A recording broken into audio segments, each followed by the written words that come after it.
You all, I'm so excited. Finally get to do this. You guys, welcome to Akwata Market, a new market, Enugu.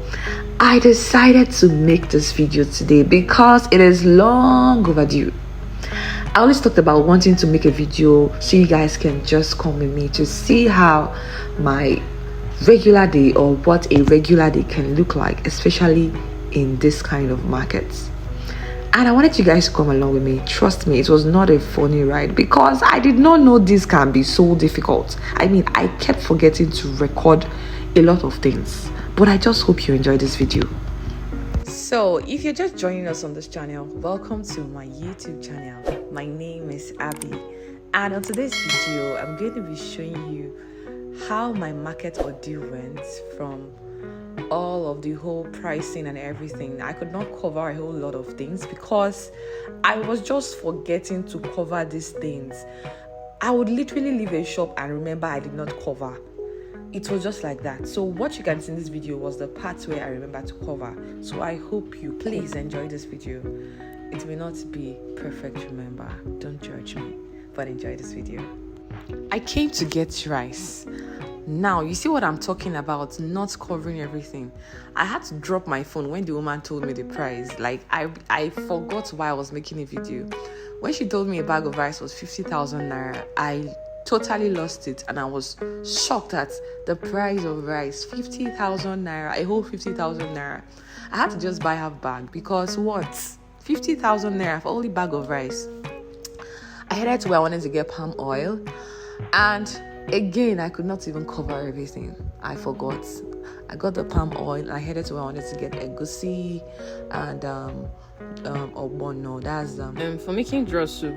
Egusi, the price of everything in the market has really escalated, and I was wondering why all these things are just happening.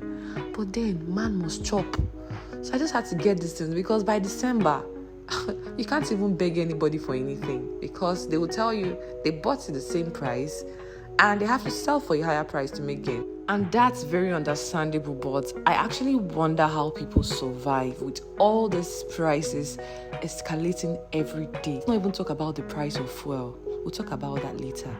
But how are you guys doing it? How are people? Man, it's well. So let's just get into it. I promised you guys a story, right? Let's talk about it. So if you followed me long enough on this channel, you would see that I talk a lot on investment, landed properties, real estate investment, everything that has to do with lands. I talk about it on this channel, and I talk about it at every given opportunity. So I heard the story of a man who used to have a lot of money back in the days. He had shops and he had boys. You know that thing of the old times where you have a lot of boys working for you and they call it Iba boy. So this man had a lot of people serving him. He had a lot of shops. I'm not sure what he was selling, but it was recorded that he had a lot of shops. So one day he got a call that there was fire. Fire where? In his shop. And his shop was, you know how Igbo men, most of us are Igbo men back in the days, how one person can own a particular line and put different boys there. Somebody comes into a shop and you think you will not buy from the person, you will just go to the next shop, only for you to see that it's the same shop. So imagine having a lot of shops like that. Just before we continue this video, I was headed to where I like to get my crayfish, stockfish and all of that. And this lady, a jolly good fellow, saw the camera and she started smiling. She's on the enterprise shop. This is new market. And I tell Paul what advert. You make people feel that way. I guess she was shy, so let's continue our story. So he got a call and he heard that he had this fire burning up in his shop, and he ran to check what's up. Before he got there, everything had burnt down. Everything had gone down the drain. This man did not know how the fire started. We were not told how the fire started. He doesn't know how the fire started. He doesn't know what caused the fire. All he knew was the shop was burning. You know how Nigerian fire service can be. They came after it had finished burning. He lost everything, apparently. Now he was asked when, after a few weeks of everything, he was asked how he was going to do it. Like, what's the plan? What's the way forward? Do you have anything you can just like do to get back on your feet? Do you have properties you can sell? Do you have anything at all? And he said yes, he has a property, and that's the property where he's living. The house he's living is the property he bought, and the only property he has. So he can't even sell the property he has, because where will he live? Where will he stay? Where will he sleep? He has a family to cater for. He has children. He has a wife. So where is he supposed to stay if he sells that particular one? This is where buying properties on emergency purposes comes in. You see, when I tell people you can buy property for emergency purposes, it's not that anybody is praying for anything bad to happen to anybody. If life happens to anybody, you should have something you can fall back on. You can say, I have a property here, I have a property there, where you can just easily sell this property and then you get back on your feet. Let's assume this man had property. His story will not be what it is today, because this man is still struggling up till today. When that happened, the first thing he did was to withdraw all his children from the good schools they were going to, just so he can keep up. This is, like, I heard a story and I'm like, it's better not to eat at all than to eat and stop eating. It is very painful. Children going to good schools all of a sudden don't have food to eat. All of a sudden don't have parents that can pay their school fees. These things are investments. Lands are investments. Cannot be stolen. Like, if you burn down a whole bush, the land is still there. Your children will always come back and be thankful that their parents made the right choice of investment. Most important thing you should get from the story is how you can actually allow your children to partake of the investment you need. The investment isn't just for you. Remember, the goal is not for you to just make money and having your children to start life all over again. The goal is for you to make money and leave something for your children's children. Now, you say a property is too far, but you've not given birth to kids yet. Your child will grow one day and become 20. How about you buy a property now, and in 20 years time you give that property to your child? Of course, it would have gained lots of value, but no, you're thinking about yourself. If you think about your children, that is when you see the importance of investment. Land investments cannot be overly emphasized. It is so important that it cannot be overlooked. Don't join people who are not investing to live life, to live large, when you can just easily invest your money and live large with your children. Your children are blessed to call you father, to call you mother, because you made the right investment decision. And you can probably decide to sell off later, even to gift to them. A lot of options to do with these properties. The most important thing, buy the right property, the right title, in a good location, a very prospective location. Don't buy a property they are fighting on, or a land that have dispute or has encumbrances.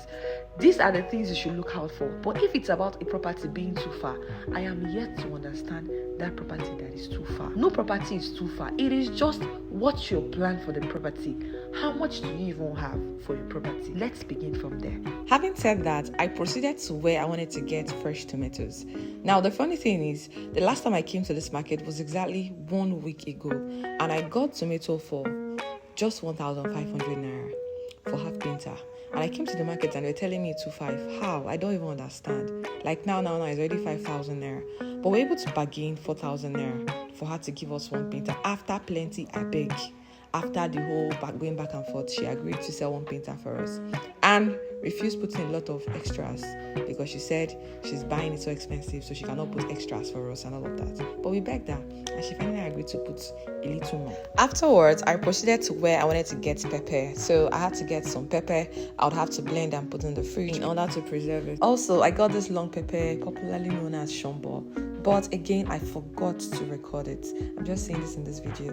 You would say I like a lot of pepper, yes, because I grew up in Lagos and I like pepper in my food, a lot of it, just so it gives the food the hotness it deserves. So the barrel was getting heavier and I had to just take out a lot of things, every other thing that is inside the barrel, just to relieve the boy carrying it of stress, so I'll be able to go get other things, because if I add other things to this barrel, this boy might finally collapse. But then I didn't allow that to happen. So I had to put all these other stuffs in the car and head to where I wanted to get all that things. Did I mention that this guy was following us from the very beginning or when we got into this market? I mean, there were like 5 of them or 4 of them that kept following us. But this boy was very persistent. He kept following us. Even though I told him I didn't need the barrel guy. And that was because I needed to just allow those guys go. Because we're in a marketplace and I don't know who a thief is. Like, it's not written on the face. So I told all of them I didn't need a barrel. But this particular guy, first of all, when I got to a particular shop where I wanted to get rice, he offered me a seat.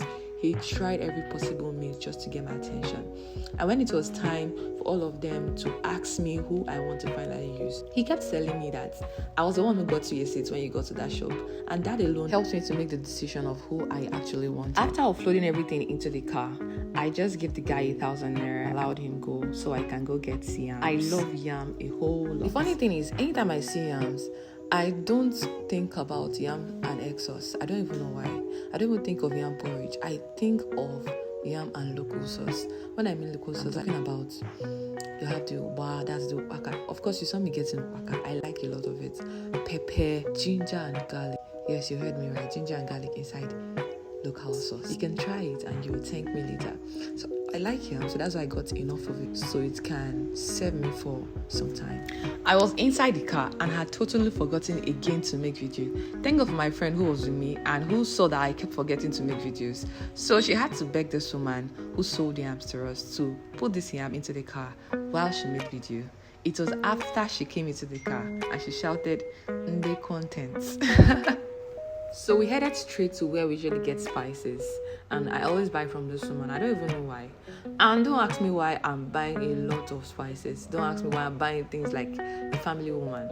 See, buying things in bits can be very expensive. I know it's more expensive to buy in bulk, but if you calculate the money you use in buying things one by one, it is actually way more expensive. So you just spend the money once, because I mean, these things increase in price every single day. In just 1 week, the price difference of products is absolutely crazy. It's even more crazy to see how tiny this thing is. I mean, who would think that everything in this place, as tiny as it is almost 40,000 naira. I mean, it is a total of 37,500 naira for spices. When it's not like I want to open shop, but then it's going to serve me for a long time, so why not? Because the last time I came to this market, the prices she told me isn't even what I'm buying it for, and if I come next time, it just might be worse. And at this point, I was already very tired and exhausted. I was tired of everything. I did not even record other things I got, and that was because I forgot again. So I just proceeded to go and buy eggs, and man, I bought the eggs and I bought other things again, and I forgot to record it. So this is me trying to get eggs. The woman was seeing the video and she was wondering why we're videoing her, and she was saying, "Do you want to make her popular?" and all of that. And we just kept laughing, and that was just it. And this brings me to the end of this video. I hope you enjoyed going through this journey with me. Thank you so much for taking out your time to watch this video and to listen to the story I shared in this video. And I also hope you learned from this story I shared in the video today. So please don't forget to like, don't forget to subscribe to my channel. My name is Abby, and of course I love you so much. Thank you. Bye.